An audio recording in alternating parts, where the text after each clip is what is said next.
Hello seventh class students, magnet बेन्स के platform पे आप लोगों का स्वागत है। एक वीडियो में एक सवाल। देखिए सवाल आप लोगों के पीछे यहाँ पे मतलब मेरे पीछे दिख रहा है आप लोगों को, तो जल्दी से जवाब दीजिए मुझसे पहले कमेंट बॉक्स में। देखिए सवाल बहुत आसान है। इन्होंने कहा है एक रेक्टेंगुलर प्लॉट का एरिया निकालना है। तो रेक्टेंगुलर प्लॉट का एरिया निकालना है, इसका मतलब एक रेक्टेंगल शेप का एक प्लॉट है, और जैसे ही वर्ड रेक्टेंगल सुनाई देता है तो यहाँ पे हमारा लेंथ और ब्रेथ हमें दिखने लगता है। तो यहाँ पे लेंथ और ब्रेथ एक रेक्टेंगल की मैंने आपके सामने ड्रॉ कर दी है। अब इन्होंने बोला है one side of which measure 35 metre.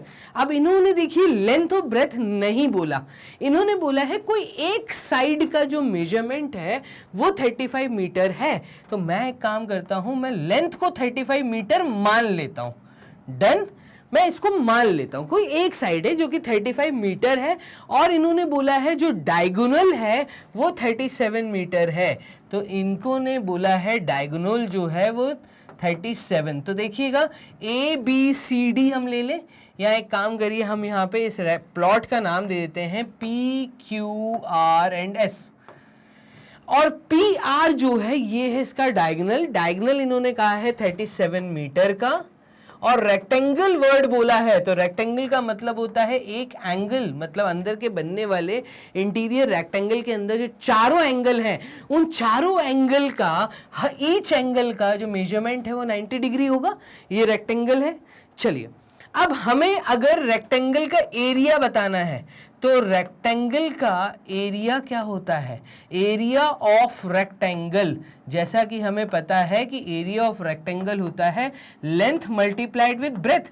लेकिन प्रॉब्लम यहाँ पे ये है कि हमें ब्रेथ नहीं पता, हमें सिर्फ लेंथ पता है। अब आपको दूसरी साइड भी पता होनी चाहिए, तो ही तो आप मल्टीप्लिकेशन करके एरिया दे सकते हैं। तो अब इस चीज से सॉल्व करने के लिए, इस चीज को सॉल्व करने के लिए मेरे पास दूसरी चीज यहां पे जो है वो है डायगोनल।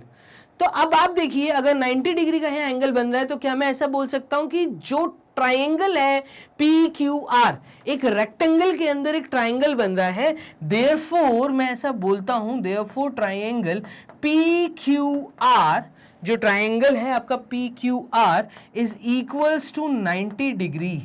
ये जो ट्राइंगल है ये बेसिकली राइट एंगल ट्राइंगल है, आप ऐसा बोल दीजिए right angle triangle, right angled at, right angled at, right angled at, कहां पे राइट एंगल्ड है? तो ये राइट एंगल्ड है, right angled at Q. Clear? और अगर ये राइट एंगल्ड ट्राइंगल है तो यहां पे मैं पाइथागोरस थ्योरम का यूज कर सकता हूं। तो मैं बोलूंगा therefore using Pythagoras theorem, pytho theorem, जो कि ये बोलती है कि एक राइट एंगल ट्राइंगल के अंदर जो हाइपोटेन्यूज का स्क्वायर है वो हमेशा इक्वल होगा perpendicular square plus base square के।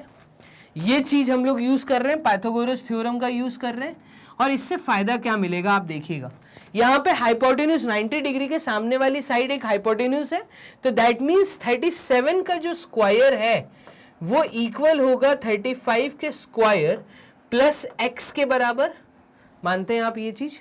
और यहां पे इस चीज को हम लिख सकते हैं क्या? तो इस चीज को हम लिख सकते हैं 37 का स्क्वायर माइनस 35 का square, which is equals to x square. Clear है? तो यहां से x क्या है? x मैं बेसिकली ले रहा हूं ब्रेड्थ को, इसको मैं आपको क्लियर कर देता हूं कि मैंने x मीटर मान लिया ब्रेड्थ को। तो 37 का square is equals to 35 square plus x square. ये पाइथागोरस थ्योरम है। ये 35 37 के पास आएगा और यहां पे ये x स्क्वायर बच जाएगा। अब फाइनली मेरे x स्क्वायर की जो वैल्यू आ रही है वो कितनी आ रही है? तो ये आ रही है 37 प्लस 35 एंड 37 माइनस 35। सर ये क्या किया आपने? मैंने क्या किया, यहां पे मैंने आइडेंटिटी लगाई है। यहां पे आपको आइडेंटिटी पता होनी चाहिए। मैंने आइडेंटिटी लगाई है A square minus B square, जो कि बोलती है A plus B and A minus B. इस आइडेंटिटी का मैंने यूज किया कहां पे? इस स्टेप में। ए का स्क्वायर माइनस बी का स्क्वायर, तो ए plus B, A minus B.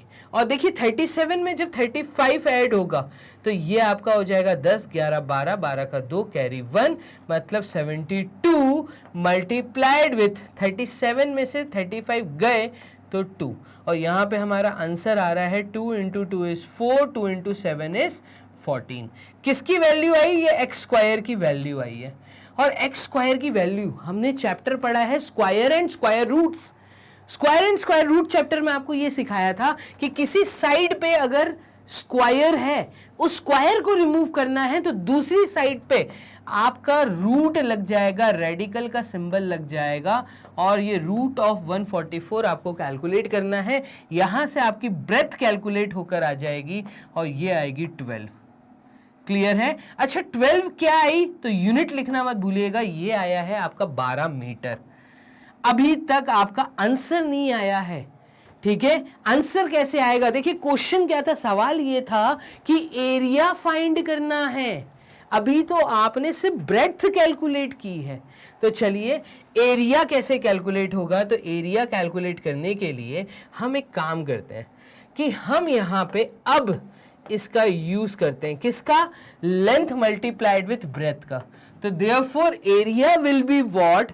Area will be 35 multiplied with what? 12 metre. Breadth में क्या ले रहा हूं? तो ब्रेथ में ले रहा हूं 12, और ये हमारा एरिया आ जाएगा मीटर स्क्वायर में।